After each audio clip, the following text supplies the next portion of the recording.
الحمد لله الذي فضلنا بني آدم بالعلم والعمل، والصلاة والسلام على محمد سيد العرب والعجم وعلى آله وأصحابه ينابيع العلوم والحكم. أما بعد فأعوذ بالله من الشيطان الرجيم. بسم الله الرحمن الرحيم. والسابقون الأولون من المهاجرين والأنصار. الآية. صدق الله العظيم. وقال النبي صلى الله عليه وسلم: أصحابي في أمتي كالملح في الطعام، لا يصلح الطعام إلا بالملح، أو كما قال النبي صلى الله عليه وسلم. یاران محمد میں صدیق ایک پھول ہے، ایک ستارہ ہے. یاران محمد میں صدیق ایک پھول ہے، ایک ستارہ ہے. عمر دین محمد کا ایک محافظ، ایک چوکیدارہ ہے. عثمان ان یاروں میں نبی کا محبوب اور داماد دلارا ہے. علی حیدر کرار بھی نبی کا لاڈلا اور پیارا ہے. کہتا ہے مستانی: گر ہو کسی دل میں بغض صحابہ، وہ جہنم کا شعلہ ہے، انگارہ ہے.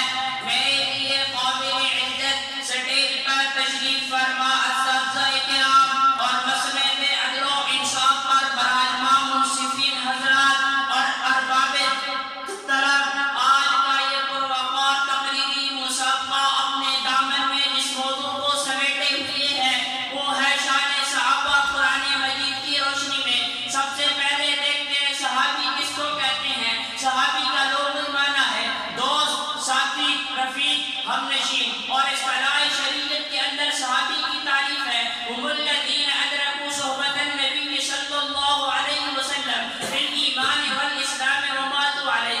یعنی وہ ہستیاں جنہوں نے حالت ایمان کے اندر امام الانبیاء، خاتم الانبیاء، ساقی کوثر، شافی معشر، محمد مصطفیٰ، احمد مجتبیٰ کو دیکھا ہو اور اس حال کے اندر ہی اپنے خالق کی حقیقی سے جا ملی ہو. ایسے خود نصیب اور مبارک ہستیوں کو صحابی رسول کے نام سے یاد کیا جاتا ہے.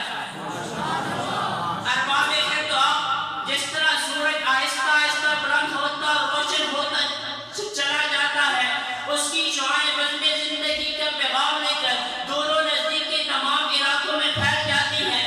اسی طرح وادی فرعون سے طلوع ہونے والا آفتاب بھی اپنی حیات یافی کرنوں کا سلام دے کر اقرب فالاقرب کے اصولوں پر درجہ بدرجہ قوموں اور ملکوں کو زندگی کی نشو و نما بخشتا رہا اور ان کی ایمانی طاقت سے کفر کا نام و نشان مٹتا گیا. ایمان کیسر و کسرا میں گرا بدلتا گیا. اللہ تعالیٰ کی سرزمین پر نظام الہی نافذ ہوتا گیا.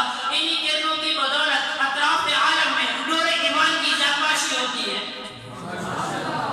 اربابی بی وقار، رب کریم نے کلام حمید کے اندر صحابہ کرام کی اس برگزیدہ جماعت کے متعلق فرمایا: والسابقون الاولون من المہاجرین والانصار والذین اتبعوهم باحسان. اس آیت کے اندر رب کریم نے صحابہ کرام کے دو طبقوں کا ذکر کیا. ایک والسابقون الاولون، دوسرا بعد میں آنے والوں کا. پھر دونوں طبقوں کے بارے میں فرمایا رضی اللہ عنہ ورضوا عنہ. وہاں پر امام ابن تیمیہ فرماتے ہیں والسابقون الاولون سے وہ صحابہ مراد ہے جنہوں نے فتح مکہ سے پہلے نبی صلی اللہ علیہ وآلہ وسلم کا اپنی مال اور جان کے ساتھ ساتھ دیا. اور اس صفت سے تمام اہل بیت کی متصف ہے جن کی تعداد 1400 سے زیادہ ہے. اس آیت سے صراحتاً یہ بات ثابت ہوتی ہے کہ مہاجرین، انصار اور بعد میں صحابیت کا شرف حاصل کرنے والے لوگ دوامی طور پر جنتی ہیں.